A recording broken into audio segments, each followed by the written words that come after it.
everybody, it's Romania Black, and I couldn't wait.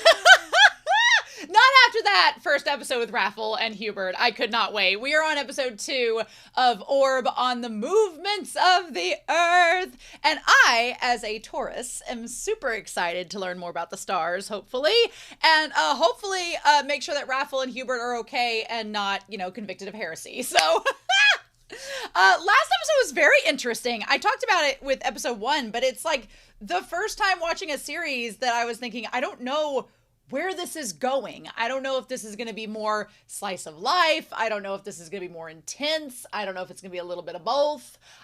Historical slice of life, is that a thing? I'm super excited to see what we get, but I have no clue where we're going to from here. So that is in many parts exciting though, because hopefully we'll have a lot to talk about and theorize of where things can head. So with that being said, before we get started, I want to give a shout out over to our philanthropy tier over on Patreon to thank them so much for not only giving a little bit extra to support the channel each month, but also just being amazing people. So those of you that are over on Patreon, no matter what tier you are in, I am so thankful for your support. You help me choose the shows that I'm watching. So I really am appreciative because y'all have a really good taste. But the philanthropy tier get to shout out my videos. So thank you to Alex Cornejo, to Anime Annie, to Bisa, to Dana, to Damage3245, to Danger Zone, as I have to say it, to Daniel, Devorin, Destiny Marie, as well as Ichu, Eric, Fisho, Ghostly Turnip, El Freya, Liam Polzel, Linden, as well as Murphy, Mochi-kun, Willie Morris, Sunspots, Shimoyama, and Translucent Men. Thank you all so much for your support, and thank you for those of you on YouTube. If you all don't have money to support me, totally get it in this economy, but you can always like, subscribe, comment on the videos. That helps out my channel get exposure, and y'all know how that goes. So thank you all so much. All of my love to all of you. Mwah. So yeah, Orb, I guess we'll see what's about to happen because I have no clue. I know that Rafal has been led to this amazing spot by Hubert and has been told the heliocentric theory that Hubert kind of has. What he decides to do with that, I don't know. We're going to see, but we're not going to waste any more time. I'm excited to dive in, and I hope you all are as well. So we are going to look at episode 2 of ORB on the movements of the earth, and we're going to do that here in 3, 2, 1. And I'll see you all on the other side.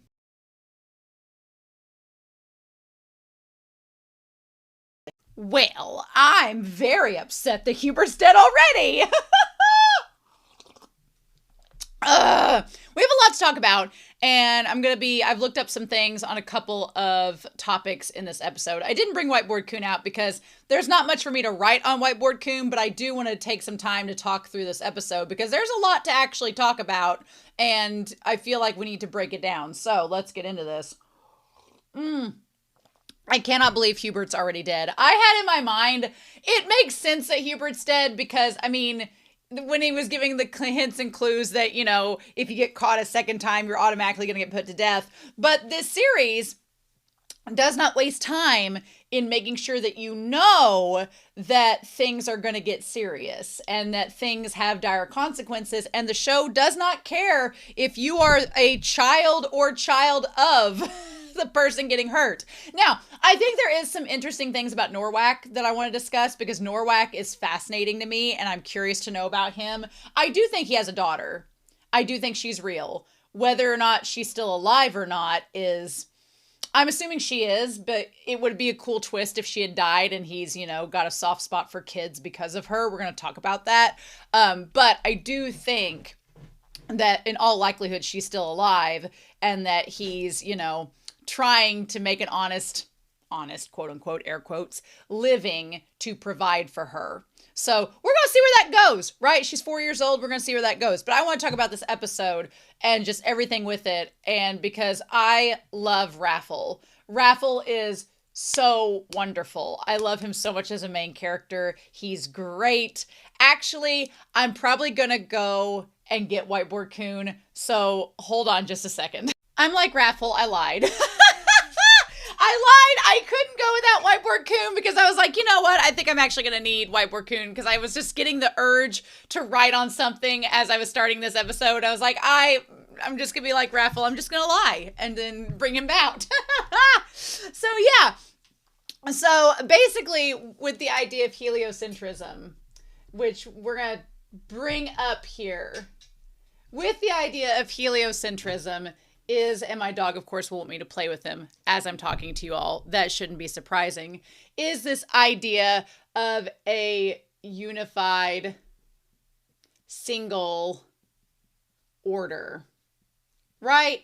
Of a unified single order.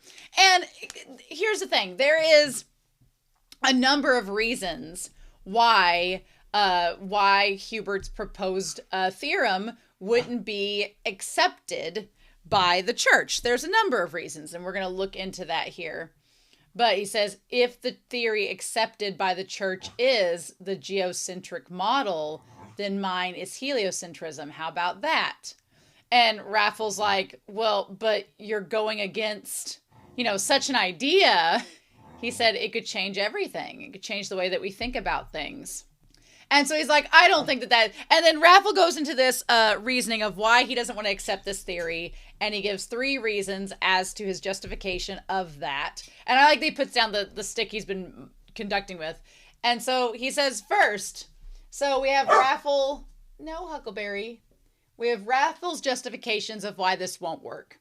He says first, there are too many contradictions. Which is honestly hilarious. We'll talk about this a little deeper, but the fact that he says there's too many contradictions is why it won't work. He says, if the earth is moving, then why do I not move and come straight down? But that's gravity. And they've not really discussed gravity at this point, right? So they don't understand that concept yet. And he says, too, if we accept that the earth is moving, who would support that theory? So he said, who would support such a theory? As if that's even justification, right? As if that's even a reason to begin with, but we'll go back into it.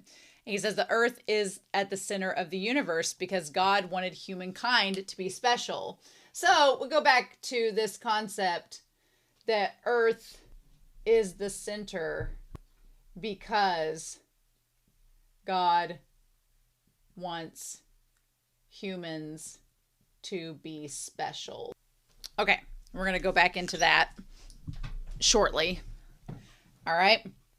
And then the final thing that he says is that 3, to deny that would be disastrous for you. And 3, the third reason is that risking your life for intuition is foolish. So we got to put this up here, that risking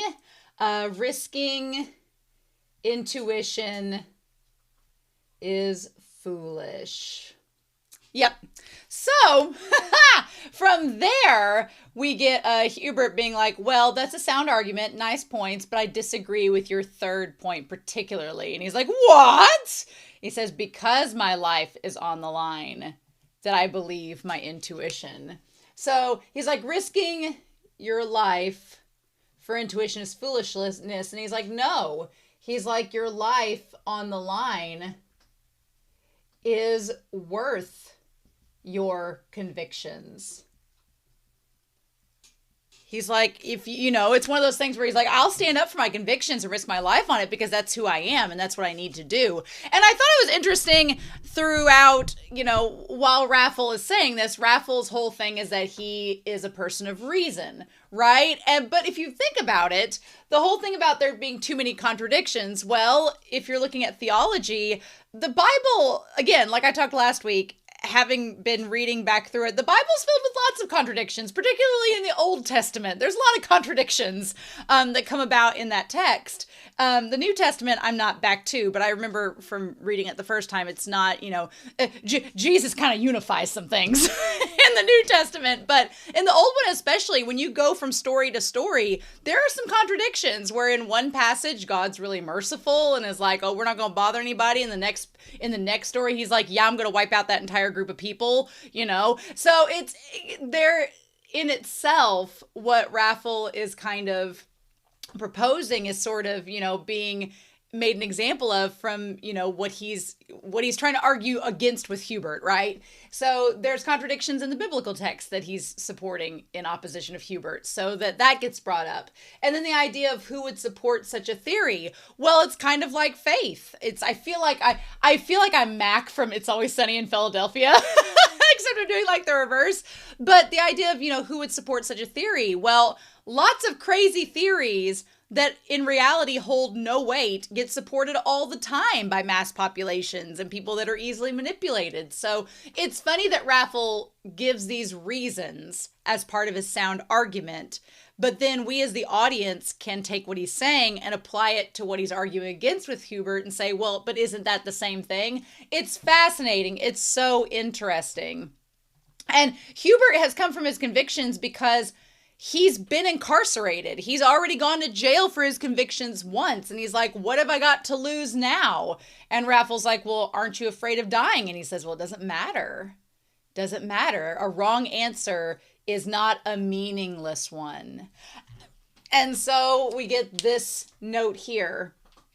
A wrong answer is not a meaningless one. I love that sentence so much because Rafal, being 12 years old, being this prodigy, being someone who's usually right about things and is super smart and kind of prides himself on being a little bit smarter than the quote unquote average person. I think it is kind of humbling for what Hubert says, where he's like, you can learn something from failure. You don't always have to be right.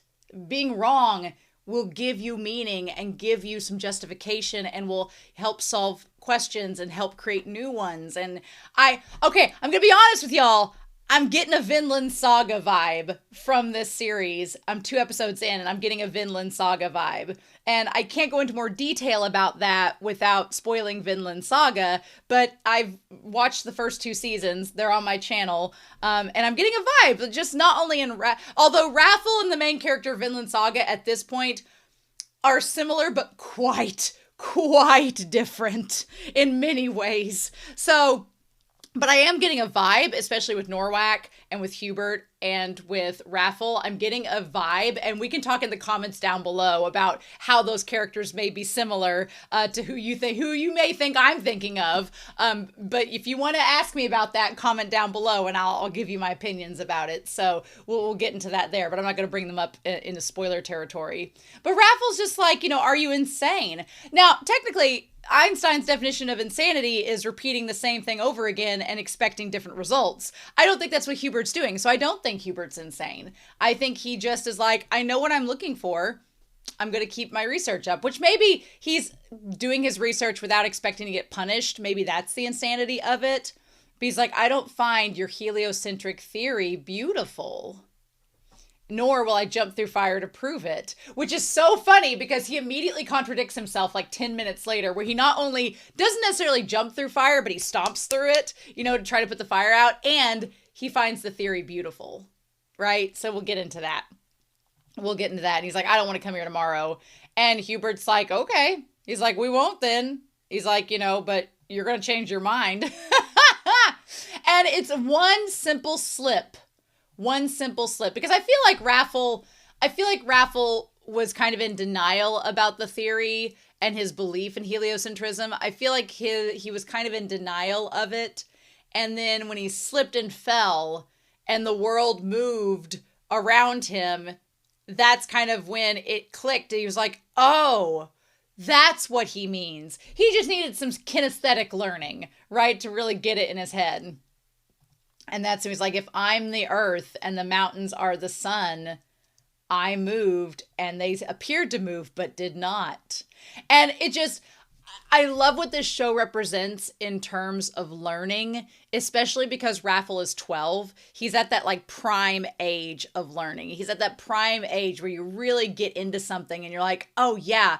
And being at that early preteen, teenage years is when you start to like find out about adult topics around you, where adults start to entrust you with information and things start to click. And you're like, and not to say that can't happen before the age of 12, but I feel on average, the age of 12 is like right on the cusp of you're starting to go through puberty. You're starting to learn about new things that happen to adults. And you're like, but wait, what? Like, a lot of students in the United States, at least when I was in school, took, health in 7th or 8th grade. When you're around 12 or 13, you start to learn about things and you're like, oh, women start to have their periods and learn about that. And men start to go through puberty, you have to learn about that. And so you start to learn about the way the world works, and you're kind of like, you were a sponge as a little kid, but when you're a preteen and early adolescent years, you're really a sponge for seeing what others like imprint upon you as you talk to them. And so Rafal being 12 and learning from Hubert is like at the prime time. So then, of course, Rafal goes back and he's like, well, if I accepted the rotation, let's just say that I did. If I accepted it, let's say Earth moves for the sake of the argument. He applies the model to the theory, and then he starts to he's like, I just need to expand or shrink the epicyclical radius of the planet's thought to be beyond the sun to the equal radius of the current sun's revolution, which is to say he's going to draw them all revolving around the sun, right? And he's like, well, this is nonsense. He's like, I could get arrested and it's plain wrong, but I can't help it. It's like his curiosity.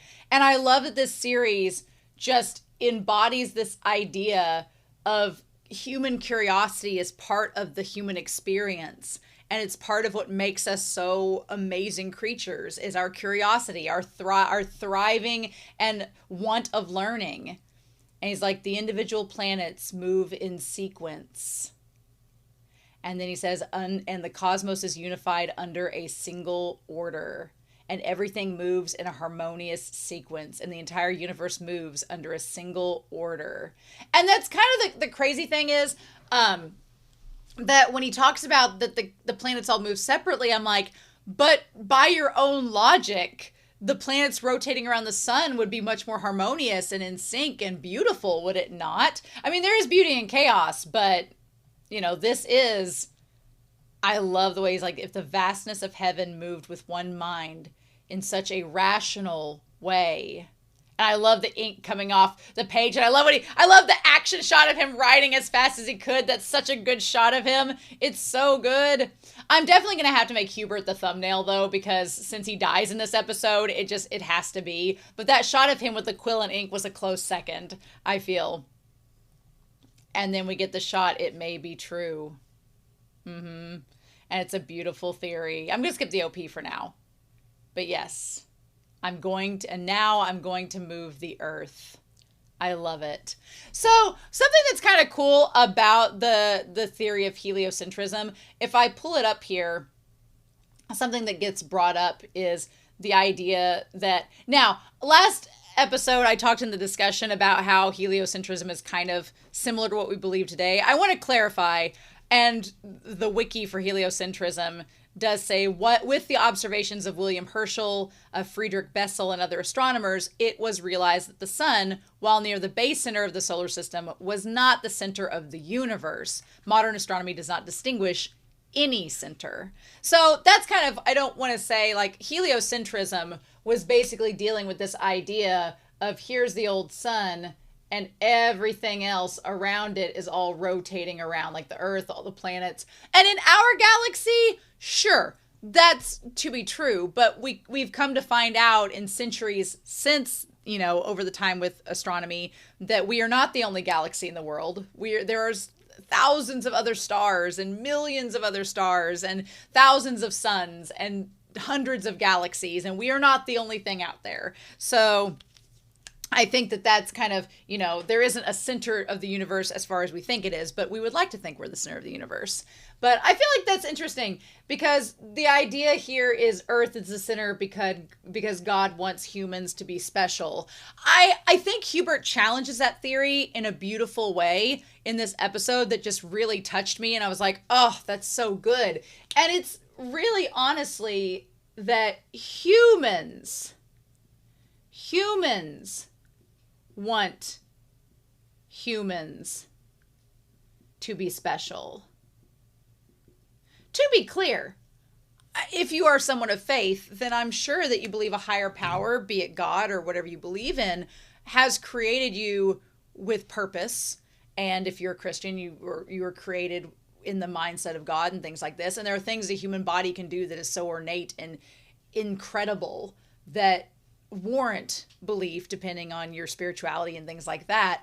But I think that it is important, like I talked about last episode, to note, and we're going to talk about it in this episode, the texts that people are studying and deriving their faith from were written by humans, right? And like my friend and I had talked about it, some humans put their own agendas into those documents.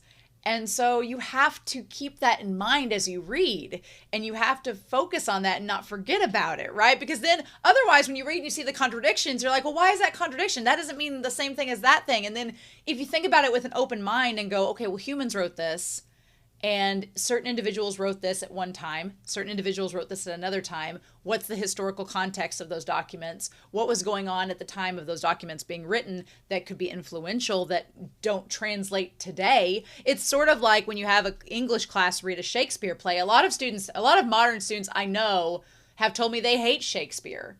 And it's not because the stories are bad, but it's because of the language and the way that it's written. They don't understand it because English has changed so much since the 1400s.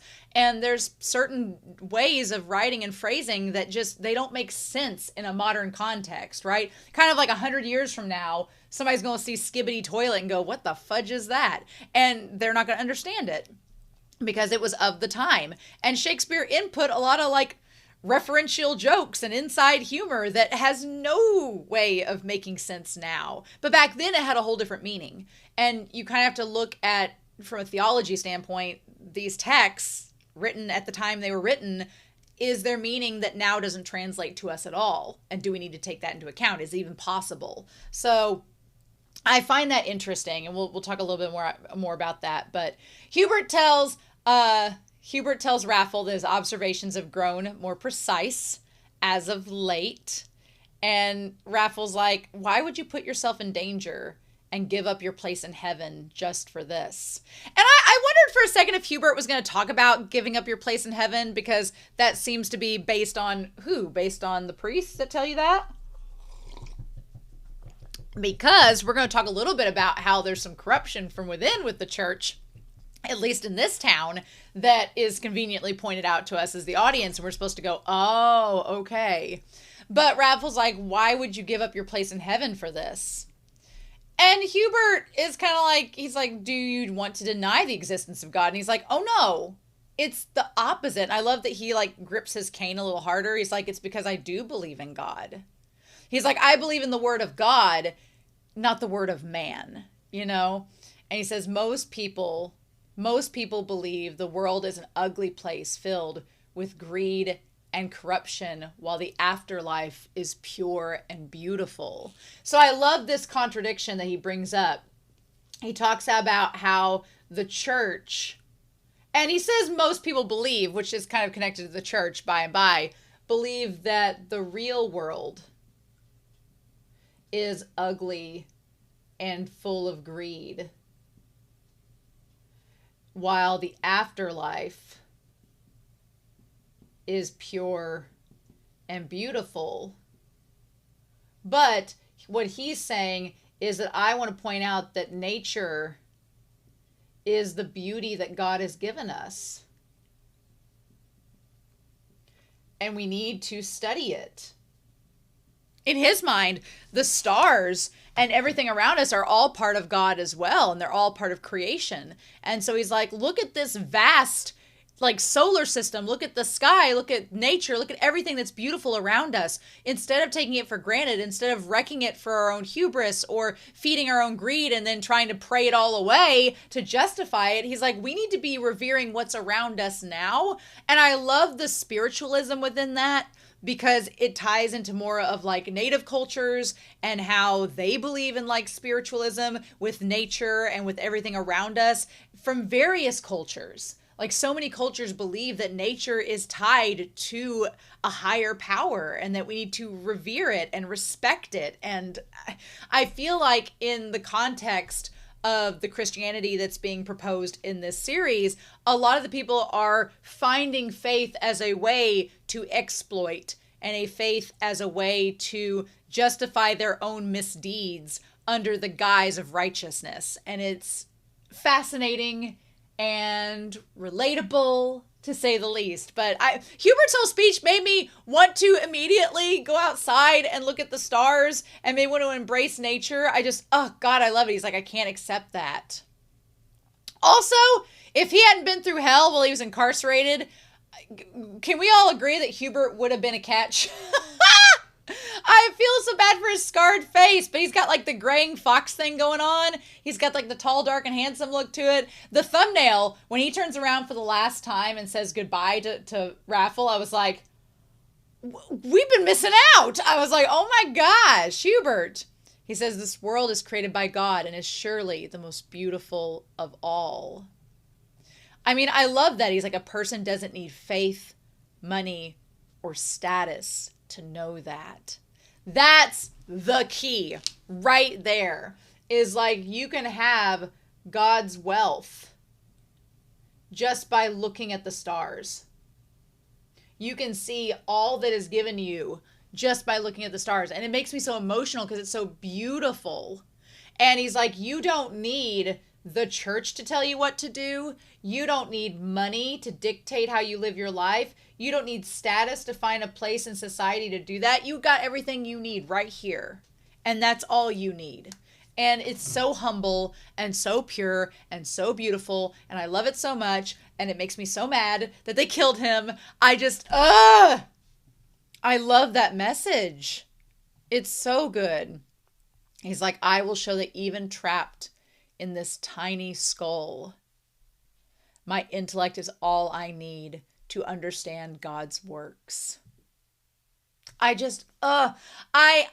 get into social media arguments sometimes with people in my community that are just like, they just spout off nonsense. And I know sometimes you're like, you can't read them. Just don't feed the bears, don't feed the trolls.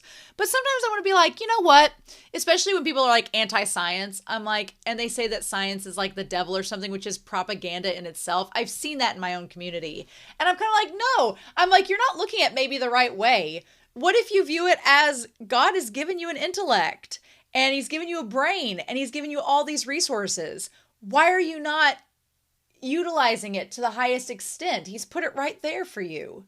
And I love Hubert's theory of like, he's like, my brain and my intelligence is what's going to connect me to my faith more than these guys down at the church who are spouting off, you know, their own hubris. And I'm like, oh, I'm just like, Hubert was just, I loved everything he said in this. It was so great. And Rafal says, but doesn't a life like that, and he's like, frighten you? Because Rafal's like, you're basically, you know, inviting someone to criticize you and possibly hurt you at every corner. And it's like, and Hubert's like, yeah, no, but I'd rather live my life honestly than live a lie. He's like, it does frighten me. Even so, a life that isn't frightening is missing its essence. I love that line too. Hubert was spouting every damn good line you could get out of this series. So Hubert's saying a life without fear loses its essence. You could write half of this episode's lines on like bumper stickers and just start passing them out at will, and people would probably use them. Because if you live in here's the thing, you know, if you think about it, you think about people that live in just excess and like billionaires and things like that. And they're always meddling in something. It's like, well, why can't you just settle down? Why can't you do this? And I'm not saying this is all just, you know, my own opinion. I'm not naming any names or anything like that. But I feel like a lot of times when people get all that they quote unquote want, then they've lost the essence of life. There's no fear there. There's no like risk. There's no thrill. And so they seek it out in alternate ways, right? And sometimes those alternate ways are scummy and dangerous and hurt other people. But I feel like, you know, is it even living if you're just complacent and stagnant and doing nothing that excites you? Humanity lives to have a thrill, to have an excitement, right? And if it can't be created or artificially stimulated, then what do you do, right? God, I loved everything he was saying here. It was so good. And one more thing. This is the last day of observation. I've discovered a way to continue alone. He's like, well, what do I do from tomorrow? And he's like, you'll have to choose. I wonder if he knew he was going to get caught. I wonder if that in that moment he knew that Norwak was going to catch him. I wonder if he saw that coming, but I don't know. Or if he was just trying to, like, for your own sake, he's like, it's just a suggestion. You should continue astronomy, but that's just a suggestion. I feel like in that moment, he's like, I'm not telling you to keep doing astronomy. He's like, but you're too smart to let that mind go to waste. And he's like, I know how curious you are. You need to feed that curiosity. You could do so much with it. I feel like he was going to die and knew it, but he was trying to, like, lay down his last plans before he was found. So then we see Norwak with these two bald monk inquisitors. Norwak is so interesting. Not just his spiky Vash from Trigun hair, but I'm going to put Norwak here. Norwak is interesting. I find him immensely fascinating. You know what? If I was walking around with someone whose sleeves were drenched in the blood of the people I've killed, I would probably say something or want to say something, but then I'm like, I don't know if I would. Because I wouldn't want to get implicated, right?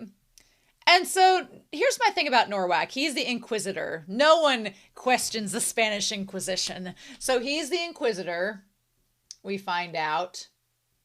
He's the inquisitor of the bishop. He is a former mercenary, Mr. Deadpool. He's a former mercenary, and he has a 4-year-old daughter. I'm curious, like, at what point he quit being a mercenary and became an inquisitor, if it was 4 years ago, like when his daughter was born. He's like, ooh, a mercenary could get me killed, and I want to support my daughter. What's interesting about Norwak that I find fascinating right off the bat is that he seems to really love his daughter. Like, he loves her, and he wants to keep her safe and provided for. But he has grown up with a particular set of skills, and that particular set of skills he is utilizing in practice for the bishop, and is like, well, if this keeps my daughter safe, then what am I going to do? Because if we're going to be historically accurate with this fiction here, then his daughter, has a couple options growing up, and he probably wants to keep her options pretty open, right? And maybe he's thinking, if he puts in a good word with the bishop and does what the bishop tells him to do, the bishop will hook his daughter up with a better lifestyle than what she could face growing up in this world down the road.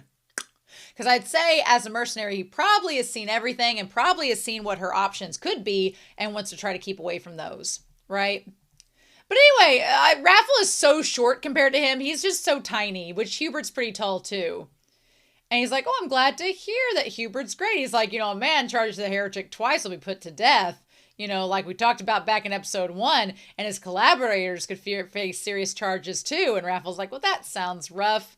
Now, the thing about it is, Norwak is not his friend from school or Ringo's star teacher or anybody else. His Norwak is a man that has interrogated many a person and knows when you're lying. He's seen people lie so many times, he probably knows the telltale signs. And so he probably knew right off the bat that Rafal was lying through his teeth. And I do like the continuity of when he holds up the notebook that has the sketch of the Earth rotating, of the planets rotating around the sun. There's a little continuity of the page ripped out and everything. Yeah, my thing is, with Norwak, and as we'll see later on, he doesn't want to hurt children. Because he very quickly is like, okay, Hubert, you want to take all the blame? Cool. Glad we worked that out. Whereas I feel like if he was entirely heartless and cruel, he would try to get Rafal implicated as well. But because Rafal's 12 and he's still technically like a preteen, pre-adolescent, he's like, okay, I'll let you off the hook since Hubert's going to take the fall for you. Okay, cool. Learn a lesson, kid. And don't get in trouble again. And then the kid that finds his dad, we'll talk about that torture device here in a second. When he finds his dad, Norwak's like, oh, that was your family? Oh man, kid, I'm sorry. Here, I got your ball of the tree. We're good. Right, bye. So Norwak seems to have, like, he doesn't seem to want to hurt children. And I think that might tie to his daughter, but we don't know yet. But his character is so fascinating. And immediately he's like, I haven't told your teacher yet, but this seems to contain some blasphemous notes. And that's when Hubert's like, those are mine. I thought I'd hide them at the kid's house. And that's a good lie, because Hubert's like, it would make sense for him to hide them at Rafal's, right? And Rafal's nervousness would be because he doesn't want to get in trouble, so that checks out. And Norwak tries to give him the out. He's like, you better think carefully. Where would such a statement lead you? And he's like, I came back to finish what I started. He's like, be honest. And he's like, well, yes. He's like, I think that you are the one who should think carefully. He's like, what are the odds of a child making these notes? Now, that's all Norwak needed to hear. Whether or not Norwak thinks that Rafal is smart enough to do the notes himself, he's like, okay, that was my out. That's it. We'll leave the kid alone. You said it, Hubert. Okay. And Hubert's not, I talked about in the reaction, Hubert's not wrong. That is essentially his research. It's just been written through the mind and hands of Rafal, but it was his teachings that have influenced Rafal, and it's a cool way of suggesting how the teacher influences the student. It becomes their work through them, and it's really well done, but I hated that. This show tells you that it's not wasting time. There was no trial. They were like, you committed heresy twice, bye. And Rafal's like, well, what about your trial? Why is this happening so suddenly? And that's just the way this show works. And it sets the stakes and the stage that nobody is safe in here. And then Hubert gives him the pendant of the Orion's belt on it. And they're just like, okay, give the kid a necklace, I guess, whatever. He's like, will you really just go? Weren't you going to finish something? And that shot of him when he looks back and he's like, I just did. I was like, he found someone to pass on his heliocentrism theory to, who has the same amount of passion that he does and the intelligence to go through with finding out more about it and making the theory more elaborate and detailed and developed. And that shot of him as he's getting into the carriage and you see the night sky behind him, I was like, that's going to be the thumbnail. It's going to be. It has to be. It's just so good. And then he just dies. I'm glad they didn't show us him dying. I was really afraid of that because I was like, I don't want to see that. We've already seen somebody burn alive in this show. I don't want to see that. And that's it. And so he gives him the pendant with the 3 stars. The one is darker than the others, and that leads Rafal to go looking in the mountains for what he discovers is all of his heliocentric research. And now the letter that he writes says, please forgive the curt opening, whoever finds this letter, but I have no idea who you are. To the one I deem, and he's like, basically says he's leaving this to the person he deems most trustworthy. Now to the order of business. The documents are my lifetime of research into heliocentrism. I now place all my trust in you, but please burn all of these documents. I'm confident I've spent more time with heliocentrism than anyone else. Heliocentrism can likely never be proven. But the thing about it is, and I love that transition of the tree trunk and the spirals within the tree trunk of it all. Now, obviously, you can't make, it's not, a full symbolic comparison, but I love the idea of there's the tree trunk with all of the spirals around it, and it resembles the way that the galaxy looks. I love that you can find within nature connections like that. And it just feels like there's a reason behind it. And it's so good. But he's like, there's too much risk. There's too many uncertain factors. And if that is the case, then such an imperfect theory should disappear. Despite that, I don't have the will or courage to do it myself. Someone superior to me will dispose of it forever. And at first I was really sad because I didn't want all of his research and documentation to burn up. But then it's like, Rafal has the ability to carry on that research even without all this documentation. And it's like the documentation in that box is likely what led Hubert to get to the point where he told Rafal about it. And now Rafal's taken that point, that checkpoint, and he's expanding beyond it. So maybe he didn't need all of that. Maybe there's a chance that he'll find it somewhere else. I can't believe he immediately burned it up. And he's like, your powers of reason are far stronger than my intuition. Because he says here, you're risking your intuition and that's foolish. And he's like, well, I'll find somebody who has a stronger... I like that Hubert's like, you're the one who works within reason. I worked within intuition. You're going to take my intuition and be able to rationalize it. And that's going to make it even more credible, which is... I hated watching this all burn. And he's like, you can do it. And he said, a reward is in there. The amount should be sufficient for when you do the task. And at first, Rafal's like, well, it is what it is. I burned it up. I understand why he chose to leave the letter too, to explain what to do with everything. Heliocentrism is an amazing idea, but it's too dangerous, too out of step with the times, too ahead of its time, right? But the crazy thing is, and we'll talk about it here in a second, and more than anything else, it's too uncertain. This is the most reasonable outcome. The materials need to be burned. It's just as Hubert said. My powers of reason set the documents aflame.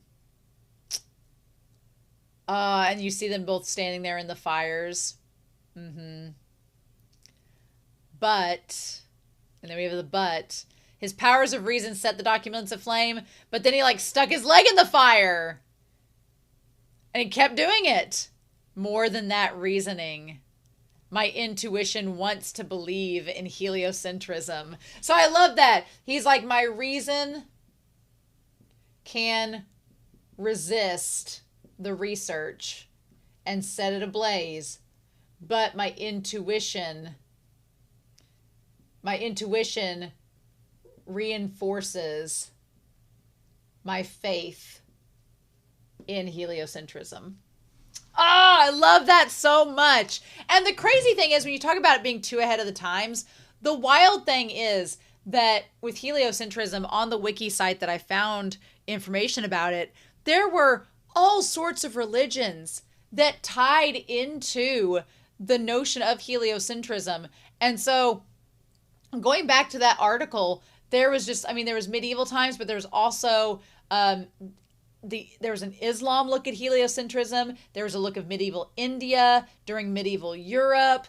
There was Copernican heliocentrism. There were circulations of it before 1515. There was there's been all of these different, Galileo's talk about it. There's like all sorts of people from all across the world who have come down to these same notions. So it's not like, the crazy thing is, even though Rafal believes himself a prodigy, and he's like, well, but this, research could get you killed and everything. I'm going to be curious if Rafal realizes, I think, what Hubert kind of realized, in that somebody is going to be able to carry on my work. My work's going to carry on beyond me, whether it won't end with me. I just have to keep the flame alive to ignite the next person with this knowledge, and then they'll spread it to the next person. And eventually it will probably catch on and set ablaze, right? Just like the papers in that box, but it just may take some time to do so, right? That's just so fascinating to me. There are some references. I was trying to find if there was some biblical references about heliocentrism to note of anything. Like, they talk about Plato and things like that. The only thing they talk about Bible passages, there's First Chronicles that say, indeed, the world is firmly established and will not be moved. But that could be metaphorical. That might not be literally moving. That could be like referring to ideals and just saying they're the world, Ecclesiast, I can never say that right, says the sun rises and the sun goes down and hastens to the place where it rises. But a lot of the things they talk about, like Joshua 10, 12 and 13, talk about this battle that takes place and how the sun stood still and the moon stopped and all this would happen and there was a battle for a whole day. But that made me think of just things that can explain that are like the weather. So, for example, when you go to Alaska, there are periods of Alaska where it's daylight for 18 hours of the day. There's periods of time it's like that. So you could have explained that through that principle in that specific story. But, you know, there's a way to explain it if it needs to be, right? And so at the school the next day, Rafal is asked what he's going to do. And if I had been Rafal, I would have not brought up that I was going to study astronomy. I would have waited until my foster father signed that piece of paper, gave it to me, and I went off to the college, and then I said I was going to do astronomy. I would have held back and not said a damn thing, but we have to cause drama in this story. We have to cause drama. So he waits until the last minute to say it. And I'm like, And I do love his speech.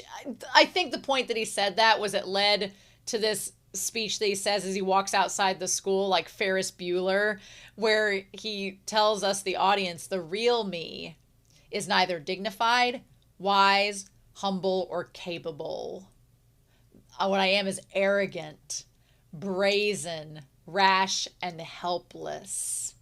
And now I'm going to move the earth.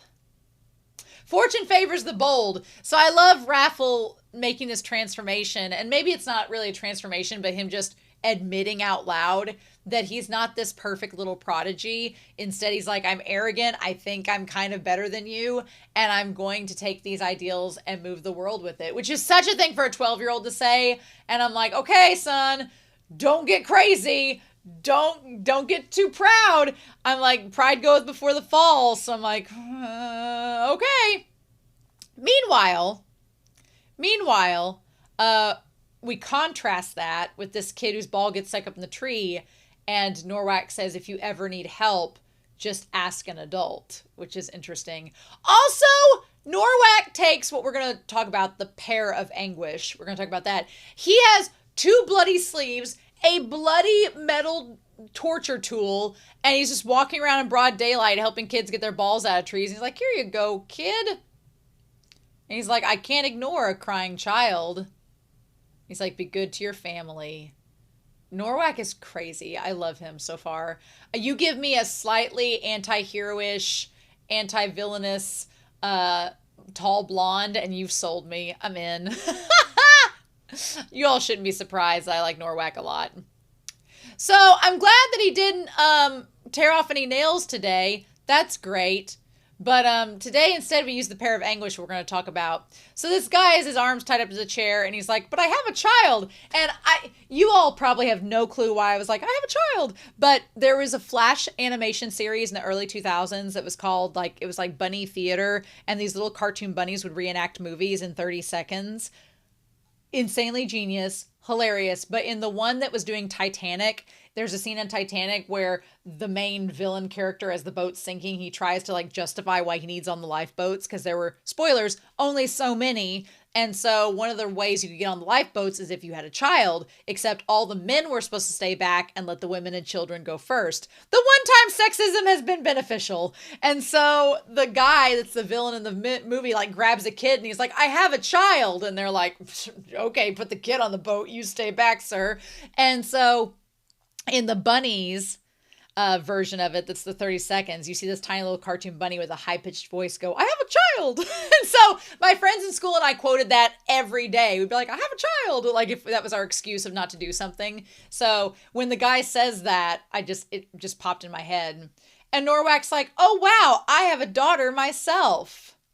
And he's like, she just turned 4 and she's quite cute. I wonder if she was the girl in the OP. And then he's like, so this is a letter from my daughter.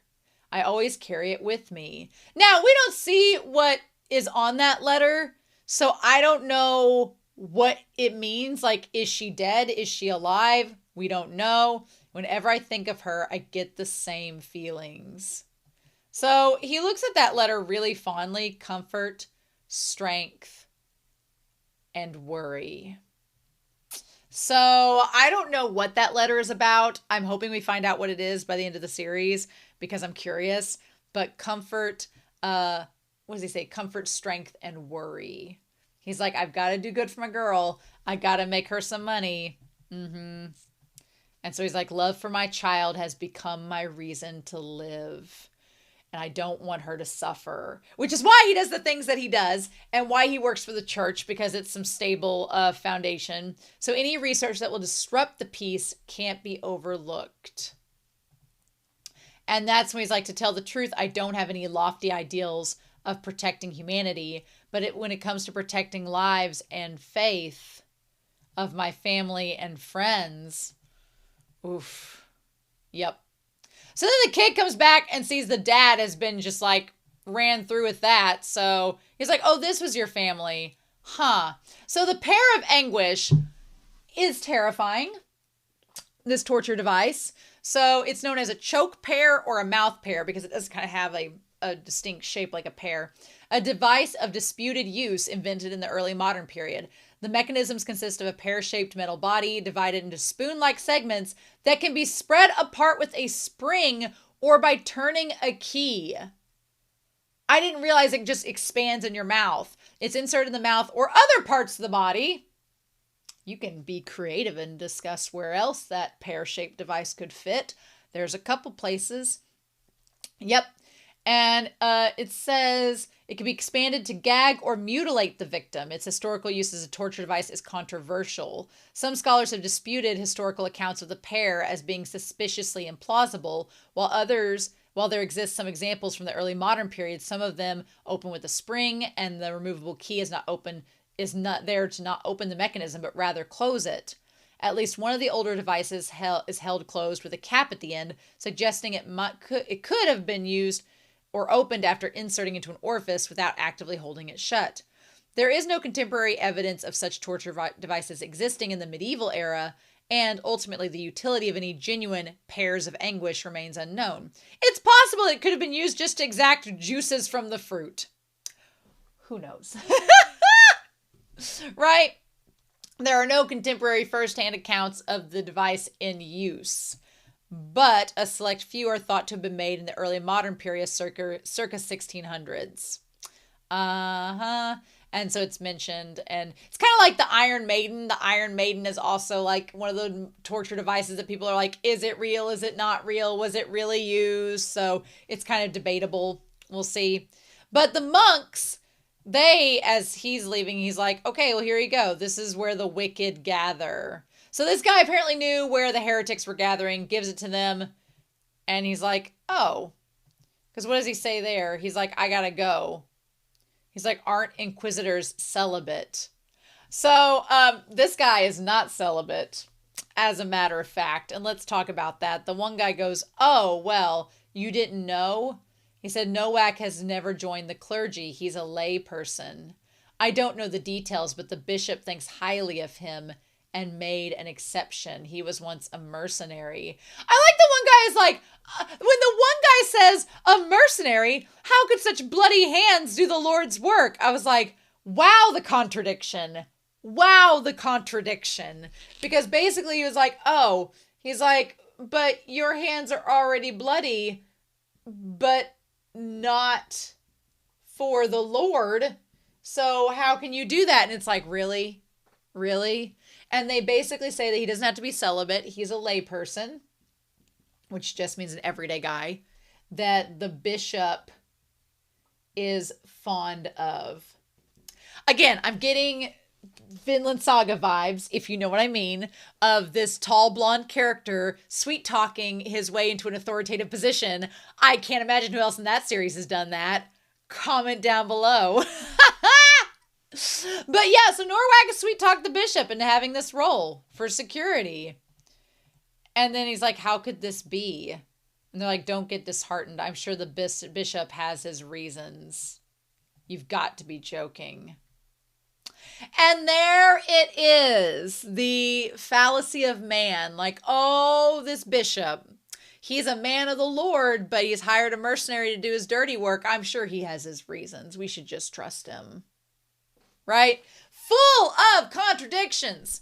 Anyway, so we cut back to dinner with Ringo Starr and Rafal. And here's the thing.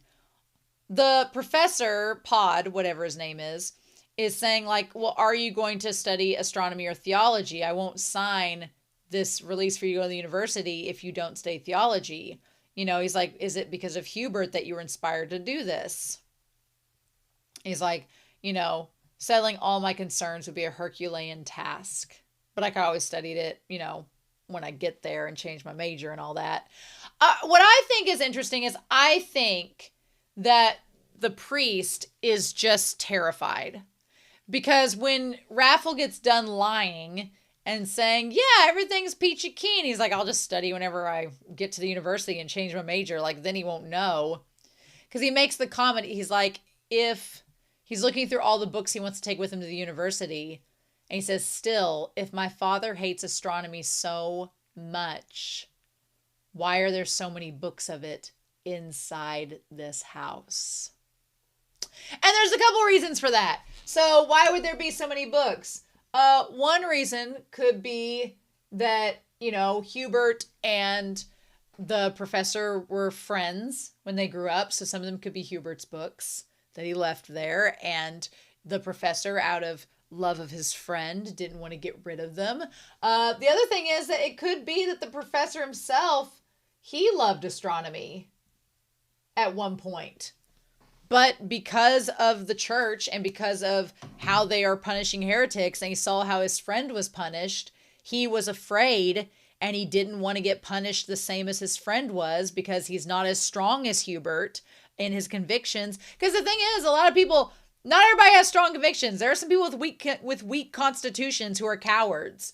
And Ringo Starr strikes me as a coward in this, where he didn't have the conviction to go through with the incarceration like Hubert did and come out on the other side still strong. And he probably knew that he wouldn't be able to handle it. So he's like, I'd rather sell out and convert and preach the gospel than to put myself in harm's way, because I don't think I could handle it.